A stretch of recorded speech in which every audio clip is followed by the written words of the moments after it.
Israel ने देखिए Lebanon में गाजा मॉडल लागू करते हुए बड़ा एक्शन शुरू कर दिया है, जहां प्रधानमंत्री बेंजामिन नेतन्याहू और रक्षा मंत्री इजरायल कट्ज ने आईडीएफ को आदेश दिया कि लितानी नदी के सभी अहम पुलों को नष्ट कर दिया जाए ताकि हिजबुल्लाह की आवाजाही और हथियारों की सप्लाई वहां से रोकी जा सके और साथ ही सीमावर्ती गांवों में घरों को भी निशाना बनाने के निर्देश यहां पर दिए गए हैं। इसी के साथ इजरायल ने दक्षिणी लेबनान में पहली बार हसमोनियम ब्रिगेड को देखिए तैनात कर दिया है और ये वही यूनिट है जो पहले सीरिया, वेस्ट बैंक और गाजा में ऑपरेशन कर चुकी है। अब लेबनान में इसकी तैनाती से इजरायल ने साफ संकेत दे दिया है कि ऑपरेशन और तेज होने वाला है।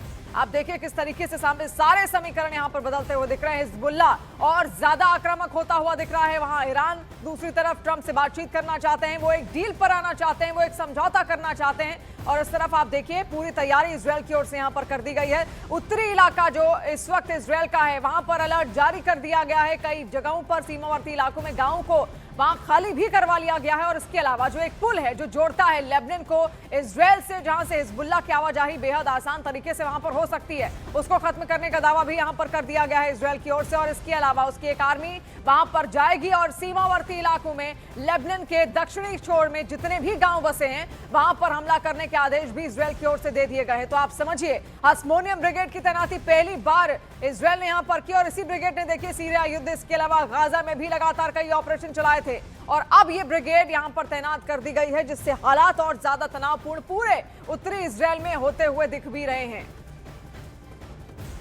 और देखिए स्ट्रेट ऑफ हॉर्मुज को खोलने के लिए ट्रंप के 48 घंटे के अल्टीमेटम का ईरान ने अनोखे अंदाज में जवाब दिया है। ईरान ने एक मिसाइल पर डोनाल्ड ट्रंप की तस्वीर लगाकर उस पर लिखा हेल्प मी ओपन हॉर्मुज। इसके साथ ही ईरान ने 76वीं देखिए वेव में अमेरिकी ठिकानों को निशाना बनाने का दावा कर दिया है और कहा कि उसका सैन्य जखीरा खत्म होने के दावे सिर्फ एक भ्रम है।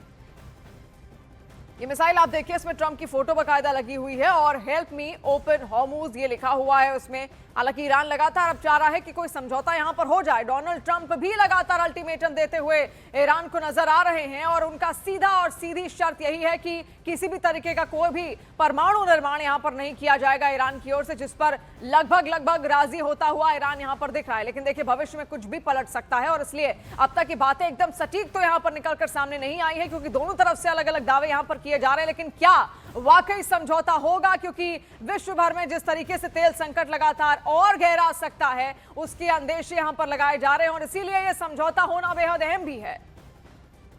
और देखिए ईरान ने फिर से मिसाइल हमलों से जवाब दिया। ट्रंप ने ईरान से बातचीत की और वहां पर बिजली प्लांट पर हमला टालने का दावा भी लगातार किया गया, लेकिन ईरान ने बता दिया कि ट्रंप उसे झांसा देना चाहते हैं और ईरान उस झांसे में बिल्कुल नहीं आएगा। ईरान के रेवोल्यूशनरी गार्ड्स ने मिसाइल अटैक की 77वीं लहर जारी कर दी और उसमें कई तरह की बैलिस्टिक मिसाइल इजरायल की तरफ दागी गई हैं।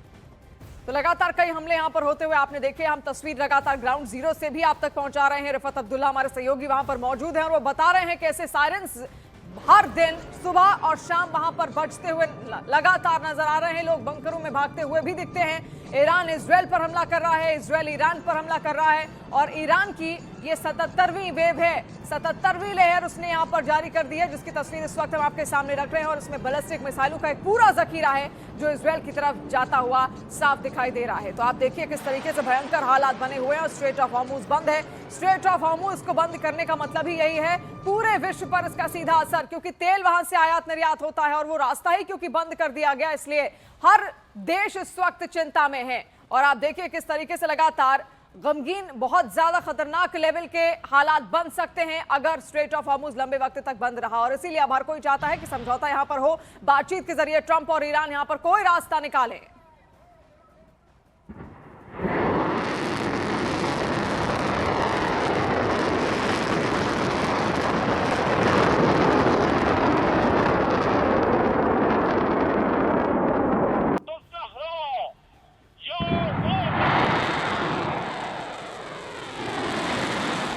और देखिए ट्रंप ने 48 घंटे का अल्टीमेटम वापस लेकर इजरायल को फंसा दिया है। इस युद्ध में ट्रंप के बैकफुट पर जाने की बहुत बड़ी वजह बताई जा रही है। जब से पेंटागन ने यह बताया कि अमेरिका का ग्राउंड ऑपरेशन बहुत गलत फैसला साबित होगा, उसके बाद से ट्रंप ने इस युद्ध से अपने पैर खींचने का सिग्नल देना शुरू कर दिया है।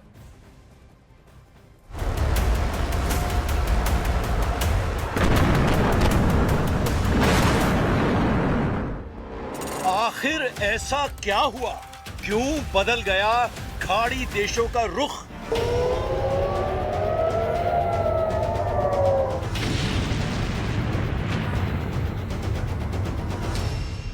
जंग से ट्रंप का सरेंडर। अब ईरान वर्सेस खाड़ी देशों का युद्ध।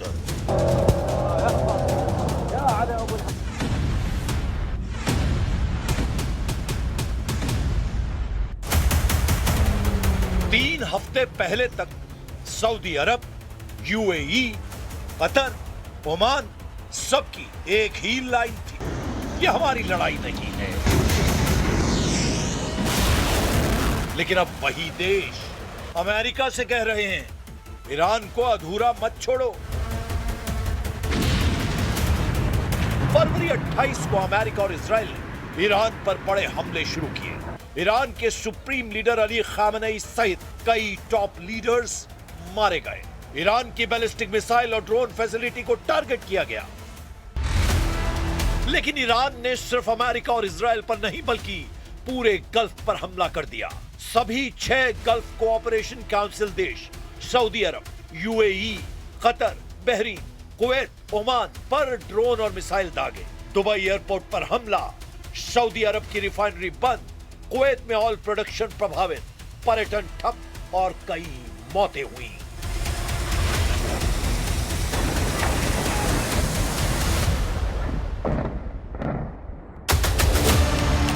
खाड़ी देशों ने शुरू में ट्रंप को चेतावनी दी थी, ईरान के साथ युद्ध मत छेड़ो, डिप्लोमेसी से बात सुलझाओ, क्योंकि वो जानते थे कि ईरान बदला लेगा और पड़ोसी देशों को निशाना बनाएगा।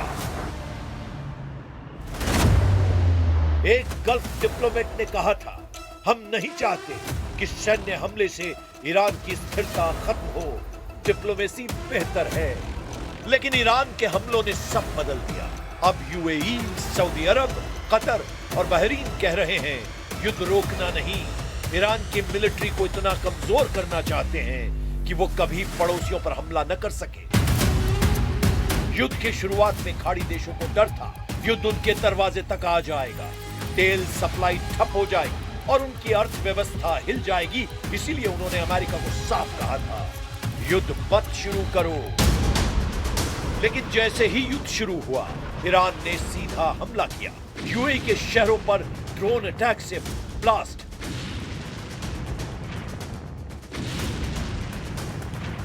सऊदी अरब के ऑयल इंफ्रास्ट्रक्चर पर missile blast, Qatar, Bahrain, Kuwait तक निशाने पर ब्लास्ट। यानी जो युद्ध से बचना चाहते थे वो युद्ध में घसीट लिए गए। कुछ एक्सपर्ट्स अभी भी दावा कर रहे हैं कि अगर युद्ध ऐसे खत्म हुआ कि ईरान के पास अभी भी मिसाइल और ड्रोन बचे रहे तो ये स्ट्रेटेजिक डिजास्टर होगा। अब खाड़ी देश चाहते हैं कि ईरान के पास अपने पड़ोसियों को नुकसान पहुंचाने की ताकत ही न बचे। If you want proof that Iran endangers the entire world, the last 48 hours have given it. In the last 48 hours, Iran targeted a civilian area. They're doing that as a mass murder weapon. खाड़ी की जंग में UAE सबसे ज्यादा आक्रामक है। कुछ reports में दावा किया गया है कि अब सऊदी अरब और यूएई अमेरिका इजराइल के साथ मिलकर जंग में शामिल होने पर विचार कर रहे हैं। लेकिन ओमान का रुख अलग है, वो सिर्फ जल्दी युद्ध खत्म करना चाहता है।